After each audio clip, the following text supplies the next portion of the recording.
शिबली साहब, ये अभी तक जो ट्रेंड है, अब तक तकरीबन 10 इंतखाबात हुए, 10 में से ज़िमनी इंतखाबात जो रिसेंट मंथ्स के अंदर हुए हैं उसमें 9 पे पाकिस्तान तहरीक इंसाफ या उनके इत्तेहादियों को शिकस्त हुई है। सिर्फ एक सीट आप लोग जीतने में कामयाब हुए हैं। ये ट्रेंड हुकूमत के खिलाफ चल रहा है सर, और आज अभी तक तकरीबन 2000 की लीड है, 45 पोलिंग स्टेशन के रिजल्ट आए हैं PP 84 में। यहां पे भी नून लीग फिलहाल लीड लिए हुए है। परेशान कुन है हुकूमत के लिए? देखिए जी, इलेक्शन तो इलेक्शन होता है और उसको हर इलेक्शन को जीतने की हर पार्टी कोशिश करती है, लेकिन जाहिर है कि कुछ इलाके, कुछ कॉन्स्टिट्यूंसी जो है तो वो खास पार्टीज की जो है उनमें उनका असर रसूख होता है। अब जहां तक पेशाब का ताल्लुक है या बाकी जो हल्के थे, तो जाहिर है ये वही हल्के थे जिसमें कि पहले भी पाकिस्तान मुस्लिम लीग नून जीती थी। तो गो कि हमारी जो गैप है जीतने का, या जो पिछली दफा जो हमने 2018 में लूज किए थे, तो उसमें और अभी में बेहतरी आई है बनिस्बत। आप अगर डस्का का भी ले लें, अब देख लें 92,000 वोट्स लिए हमने, जबकि पहले हमने इससे बहुत कम वोट लिए थे। तो ये तो डिपेंड करता है आप इसको किस तरह से देखते हैं। बट जाहिर है अगर एज लॉन्ग एज अगर वहां पे हमारी क्वालिटेटिव शिफ्ट हुई है, यानी ऊपर गैप कम हुआ है या हमने ज्यादा वोट लिए हैं, तो यही जाहिर होता है कि हमने वहां पे इम्प्रूव किया है। अब आप दस्का के इलेक्शन को अगर आप एक जो कि यार्ड स्टिक बना लें, जो कि करीब में ही हुआ था, जिसमें कि उसमें यही जाहिर होता है कि अगर 92,000 लोग बहुत वो लोग होते हैं, बहुत वोट होते हैं, तो उसमें यही होता है कि अगर लोग हमारे पार्टी से नाराज होते हैं तो फिर हमें शिकस्त भी उसी तरह से बुरी तरह से मिलती। अब जो खुशाब का है, तो इसमें अभी तो काफी हल्के हैं। 2000 की लीड अगर है तो मेरा ख्याल है कि ये कवर भी हो सकती है, हो सकता है न भी कवर हो, लेकिन ये है कि जाहिर है कि ये एक इत्तेफाक ये है कि जो हमारे इलाके, वो जो मुस्लिम लीग नून की जो सीट्स खाली हुई थी उन पे दोबारा इलेक्शन हुए हैं। तो जाहिर है हमने ये देखना है क्या है, हमने पिछली दफा से ज्यादा परफॉर्म किया है या हम जीते हुए थे जिस सीट पे और उस पे हम अब हार गए हैं। Nowshera was a classic case, वो एक डिफरेंट केस है, उसकी वजूहत सबको पता है। और शिबली साहब, बाकी ये जो NA 249 में हुआ है, वो तो इस तरह लग रहा था पाकिस्तान तहरीक इंसाफ रिंग के बाहर बैठ के नून लीग और पाकिस्तान पीपल्स पार्टी का ये मुकाबला देख रही है आपस में। बिल्कुल जी, लेकिन उसमें भी आप देख रहे हैं ना कि जो टर्न आउट रहा, जो जिस तरह के हालात में इलेक्शन हुआ, उसमें डेफिनेटली हमारी परफॉर्मेंस भी जो है उधर उस इलेक्शन में इतनी अच्छी नहीं रही है, जिसकी वजह से यही जाहिर होता है कि पहले भी मुस्लिम लीग वहां पे अच्छे वोट थे उनकी, एक रसूख था, बिकॉज शहबाज शरीफ और जो फैसल वाडा का जो इलेक्शन में जो गैप था वो बहुत ही मिनिमम था। जी सर, वो that's what I am saying. अच्छा चले, मैं आगे चलता हूं, मैं इस पर मजीद बात करूंगा। चौधरी साहब, ये जो खुशाब से सर अभी तक रिपोर्ट आई है, 28 पोलिंग स्टेशंस में से पाकिस्तान पीपल्स पार्टी ने अब तक 20 वोट हासिल किए हैं। सर, पाकिस्तान तहरीक इंसाफ बार बार आप लोगों के ऊपर यह इल्जाम लगाती है कि ये सिर्फ सिंध की जमात बन के रह गई है। जो रिजल्ट फिलहाल इस हल्के के हवाले से आ रहा है, उनकी बात में वजन लगता है। अच्छा देखिए, पंजाब के अंदर बाज हल्के हैं जहां पे पार्टी वोट है और बाज हल्के हैं जहां पे शख्सियतों का वोट है। ये उन्हीं हल्कों में से खुशाब, बखर, मियांवाली, जहां पे अगर आप देखेंगे तो मुझे याद है 2002 के इलेक्शंस के अंदर यहाँ पे काफ लीग जीती थी, फिर 2008 में भी काफ लीग जीती थी, फिर चूंकि 2008 में शहबाज शरीफ साहब की हुकूमत बनी तो यही लोग भाग भाग के उधर चले गए सारे, और खुद मोहतरमा वहां से जिला नाज़िम भी पहले MNA बनी, डिस्क्वालीफाई हुई, फिर वो जिला नाज़िम बन गई, जिले का चेयरमैन बन गई या जिला नाज़िम बन गई। तो ये फैमिलीज हैं जो कभी PTI में चली जाती हैं, कभी नून लीग में चली जाती हैं। तो यहाँ पे हम ऑलरेडी वीक हैं। पिछला इलेक्शन में भी हमारा कोई खास कैंडिडेट नहीं था, इस बार भी सिर्फ पेपर्स दिए हैं, कोई इलेक्शन नहीं वहां पे लड़ा, ना कोई जलसा, ना कोई मूवमेंट की है, हमें पता था क्या है क्या नहीं। अच्छा, वैसे चौधरी साहब जी आप बात करें, दिए हैं, लेकिन आने वाले दिनों में आप देखेंगे कि हम पंजाब के अंदर ईद के बाद एक मूव कर रहे हैं। मैं चौधरी साहब वैसे 2 साल से सुन रहा हूँ, 2 साल से सुन रहा हूँ, बिलावल भुट्टो अब लाहौर आने वाले हैं और लाहौर में बैठा करेंगे और पंजाब की सियासत ही किया करेंगे। नहीं, उनके आने ना आने का इश्यू नहीं है। हम आपको मतलब मैं एक बतौर general secretary people's party Punjab ये कह रहा हूँ, जरा दूसरी तरफ भी तो मुलाहिजा फरमा लेना कि कब से पीपल्स पार्टी को तोड़ना शुरू हुए। 97 में क्या किया था, फिर 2002 के अंदर हमारी जीती हुई जो सीटें थी पंजाब में से, उनमें से 22 की पैट्रियट बना दी थी, और मैंने एक स्पीच की थी हाउस के अंदर खड़े होकर कि मेरी बदकिस्मती देखें, मैं अपने आप को पैट्रियट भी नहीं कह सकता। अगर मैं पैट्रियट कहता हूं तो मैं अपनी पार्टी का गद्दार हो जाता हूं। तो फिर 2008 के अंदर क्या किया, फिर 2013 के अंदर क्या किया, 18 के अंदर क्या किया। तो ये नहीं, 18 के अंदर सिर्फ देखें रहीम यार खान से जावेद इकबाल वड़ाइश से लेकर पिंडी तक आप चले जाएं, गुलाम मुर्तजा सती तक, कितने लोग हैं बीसीओ जो हमारे इलेक्शन लड़ने वाले थे 13 में, वो निकाले जाते हैं। तो ये हमारा इशू सिर्फ ये है कि आप ये ना करें। तो ये अभी बहस शुरू हुई है इलेक्शन की, मैंने आज भी सवाल उठाया है कि ये जो ईवीएम है ये एस्टेब्लिशमेंट की मुदाखलत को रोक लेगी। असल सवाल तो ये है, आप जितनी मर्जी रिफॉर्म्स ले आए, जो कुछ मर्जी, हमने 2012 में रिफॉर्म्स की थी, ये नादरा की लिस्ट लेकर आए थे, सारा कुछ हमने किया था, वो हमारे खिलाफ इस्तेमाल होगी। 13 में इन्होंने किए थे, 13 के इलेक्शन के बाद 17 में इन्होंने रिफॉर्म्स की थी, इनके खिलाफ इस्तेमाल होगी। अब ये जो कर रहे हैं ये इनके खिलाफ नहीं। चॉइस साहब एक आपने जो बात की थी अपने आर्गुमेंट के स्टार्ट में, आपने कहा कि जी पीपल्स पार्टी को तोड़ दिया गया और ये सिलसिला 2008 के बाद से ही शुरू हो गया था, लेकिन ये क्या बात है ये? अच्छा 2002 में, ठीक है सर, 2002 के बाद से चले स्टार्ट हो गया था। ये जो सारी शख्सियात की जो पॉलिटिक्स है, आप कहते हैं ये सारे हल्के जो हैं ये शख्सियात के बलबूते के ऊपर यहाँ पे लोग जीतते हैं, ये शख्सियात पाकिस्तान पीपल्स पार्टी में अपने आपको क्यों नहीं कंफर्टेबल समझती? नहीं, सारे शख्सियत देखिए, वो समझते हैं कि जहाँ पे जीत मिलेगी हमारी, मैं समझता हूँ, मुझे याद है 2007 के अंदर मोहतरमा बेनजीर भुट्टो ने, मैं उस मीटिंग में मौजूद था, उन्होंने कहा था कि मैं पंजाब लेने के लिए अगर मुझे सेंटर छोड़ना पड़ा तो मैं छोड़ दूंगी, लेकिन पंजाब में हुकूमत जरूर बनाऊंगी। हम 2008 के अंदर अगर हुकूमत बनाना चाहते तो बना सकते थे, चूंकि आजाद उम्मीदवारों के साथ मिलकर ही हुकूमत बन सकती थी, तो लेकिन हमने नहीं बनाई। एक बड़ी लड़ाई थी, जरदारी साहब ने कहा कि नहीं, मैं ना केपीके में बनाऊंगा ना इधर बनाऊंगा पंजाब में, क्योंकि हम अगर वो लड़ाई जीत गए दहशतगर्दों से या दहशतगर्दी की लहर से हम जीत गए, वो तो यहाँ पे आपको याद है मौलाना फजल रहमान ने कहा था कि इस्लामाबाद और तालिबान के दरमियान सिर्फ मारगला की पहाड़ियां रह गई। उन्होंने कहा कि अगर हम जीत गए तो यहाँ पे सियासत होती रहेगी, लेकिन अगर हम तालिबान के हाथों हार गए तो कौन सी हुकूमतें और कौन सी सियासत। तो वो उन्होंने किया। उसके बाद लेकिन हमारे जो इत्तेहादी थे उन्होंने हम पे बड़ी मेहरबानियां की, उसकी वजह से उन्होंने हमें यहाँ पे बजाय इसके कि हमें उस स्पिरिट का जवाब एक स्पोर्ट्समैन स्पिरिट से देते, उन्होंने उल्टा काम कर दिया। ठीक है, डॉक्टर तारिक फजल चौधरी साहब हमारे साथ मौजूद है। डॉक्टर साहब आप थोड़ा सा लेट तशरीफ लाए। शिबली फराज साहब, उनसे मैंने अभी थोड़ी देर पहले सवाल किया था कि 10 में से 9 ज़िमनी इंतखाबात पाकिस्तान तहरीक इंसाफ हारी है, लेकिन शिबली साहब ये फरमाते हैं कि ये बेसिकली लोकल पॉलिटिक्स के डायनामिक्स हैं और हमने तो बल्कि चंद हल्कों में गेन भी किया है, चाहे डस्का की बात करें। बेसिकली इन रिलेशन टू ये जो PP 84 का इलेक्शन हो रहा है उसके हवाले से बात हो रही थी, तो उन्होंने कहा कि हुकूमत के लिए किसी किस्म की कोई परेशानी की बात नहीं है। मुस्लिम लीग नून बेशक अभी लीड में है, ये लीड कवर भी हो जाएगी, कोई ऐसी बात नहीं है। बिस्मिल्लाहिर्रहमानिर्रहीम, बहुत शुक्रिया मंसूर साहब।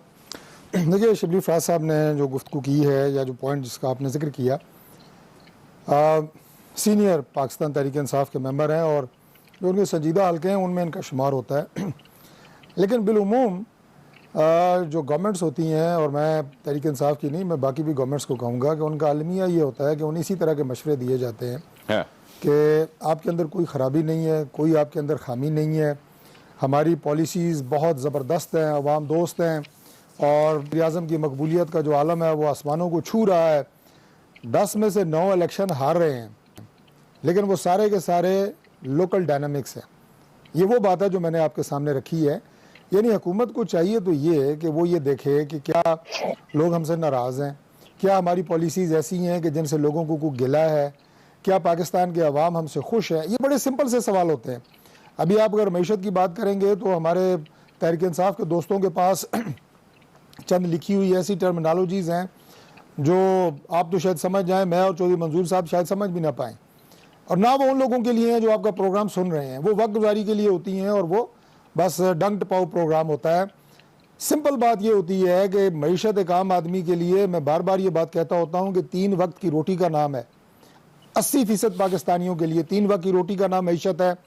उनके बच्चों की स्कूल की बिल, स्कूल की फ़ीस, दवाई, बिजली और गैस का बिल, ये उनकी मईशत है। इस मईशत को देखें आप, क्या लोग आपसे खुश हैं? बिल्कुल भी खुश नहीं है। लोग जो है वो परेशानी के आलम में है। मिडिल क्लास तबका पिस चुका है, लोअर मिडिल क्लास तबका पिस चुका है। 10 करोड़ लोगों को जो है वो 3 वक्त की रोटी पाकिस्तान में मुयसर नहीं है। तो ये सारे मामलात जो हैं ये देखने वाले हैं। और दूसरी बात फिर आती है कि हुकूमत के बाद अपोजिशन किस बयानिए पे खड़ी है। अपोजिशन का कोई ज़ाती एजेंडा नहीं है, कोई ऐसी बात नहीं है कि हम कोई ज़ात की बात कर रहे हैं, हम उन रिफॉर्म्स की बात कर रहे हैं। अभी आप जो मंजूर साहब से रिफॉर्म्स का सवाल पूछ रहे थे कि जिससे मुल्क के अंदर इस निज़ाम की दुरुस्तगी इस हद तक हो कि तहरीक इंसाफ अगर अगले इलेक्शन में जेन्युइनली अवाम में मकबूल है तो वो जीते इलेक्शन, और अगर अपोजिशन की जमातों का जेन्युइनली अवाम में मकबूलियत है तो वो इलेक्शन जीते हैं। फ्री एंड फेयर इलेक्शन, किसी तरह की कोई मुदाखलत नहीं। और सबसे बड़ी बात यह कि आप हमारी क़यादत के ऊपर, आखिरी बात मंसूर भाई ये है कि आप इल्ज़ाम लगाते हैं जनाब के इदारों के खिलाफ गुफ्तगू, फौज के खिलाफ गुफ्तगू। बात सिर्फ इतनी है कि हमारा नज़रिया बयानिया नवाज शरीफ से लेके हम सब का ये है कि आइन की किताब के अंदर जो इख्तियारात लिखे हैं सब उन इख्तियारात तक अपने आप को महदूद करें तो इस मुल्क का निज़ाम चलेगा। माजी में बहुत ठोकरें खाई, बहुत नुकसान उठाए, सिर्फ उस अपने आप को आइन तक महदूद कर लें, ये हमारा बयानिया है। और जिसमें डॉक्टर साहब जिसमें शहबाज शरीफ साहब भी शामिल हैं, वैसे ही पूछ रहा हूँ।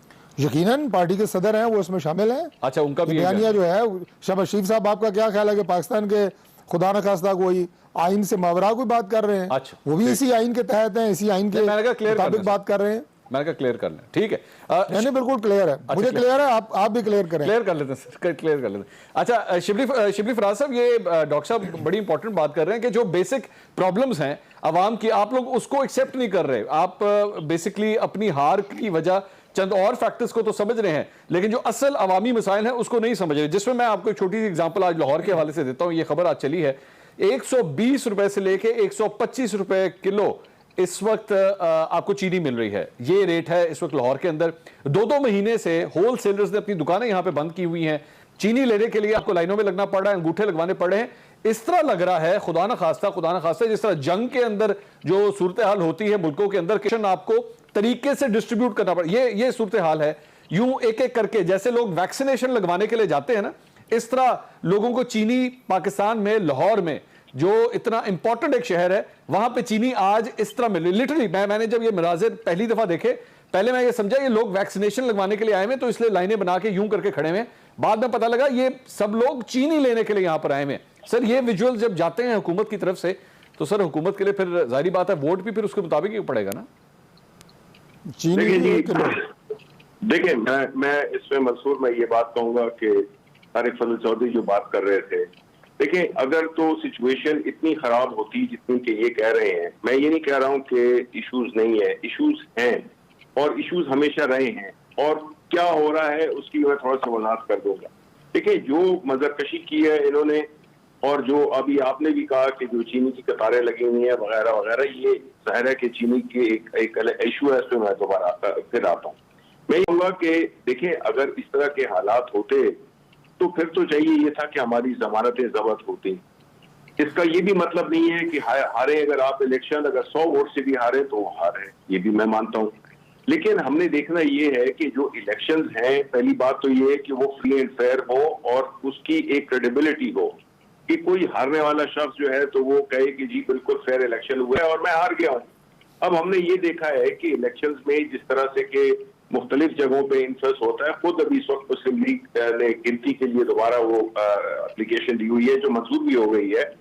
लेकिन इसमें मुझे नहीं समझ आती, इन्होंने जिक्र किया कि जी अगर इस्टेब्लिशमेंट इलेक्शन कराए। हम तो, हमारी पार्टी का तो मौकफ यही है, प्राइम मिनिस्टर हमेशा कहते रहे हैं और अभी भी हम कह रहे हैं कि देखिए जब 70 से लेकर अभी तक हमारे इलेक्शन जो है हमेशा कंट्रोवर्शियल रहे हैं। इसको हल करने के लिए हमें कुछ तो करना है ना।